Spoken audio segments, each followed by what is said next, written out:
What if I told you that one of Australia's greatest rock and soul voices came from a man who was never meant to walk, let alone conquer the stage?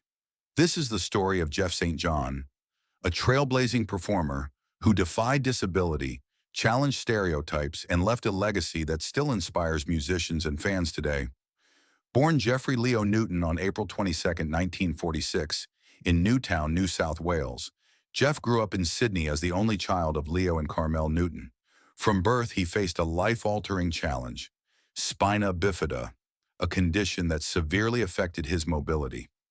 Doctors predicted hardship, but Jeff proved them wrong from the start. Despite painful surgeries and wearing a caliper on his leg as a child, he found escape and power in music.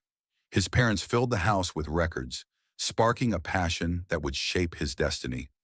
By the age of 8, Jeff was already performing on Sydney's 2GB radio in a children's talent quest. At just 15, he was a regular on Channel 9's Opportunity Knocks.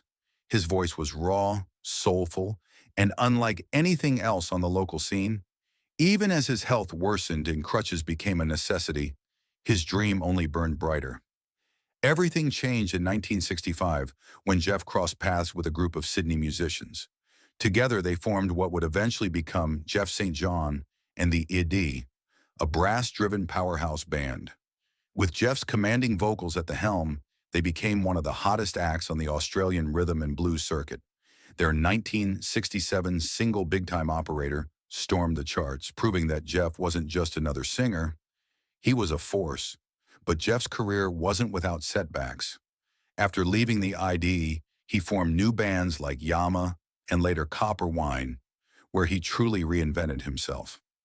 Despite being confined to a wheelchair after a series of surgeries, Jeff turned what many saw as a limitation into a theatrical part of his performance.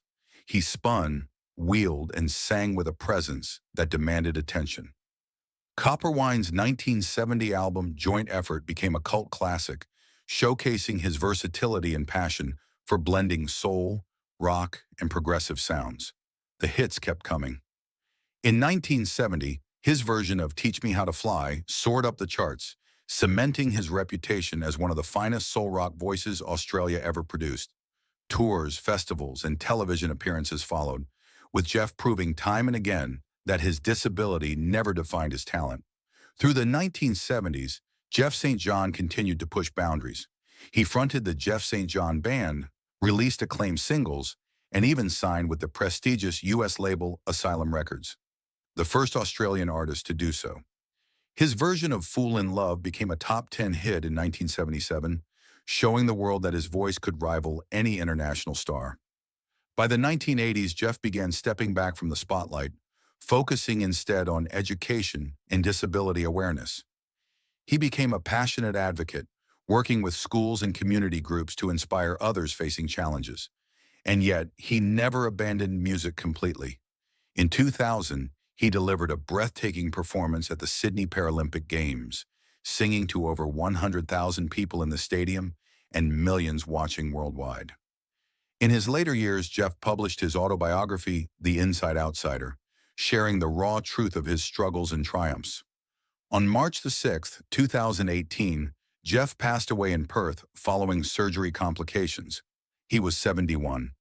Jeff St. John's story is not just about music. It's about courage, resilience, and redefining what it means to be a rock star. He broke barriers, inspired generations, and left behind a voice that still echoes across time.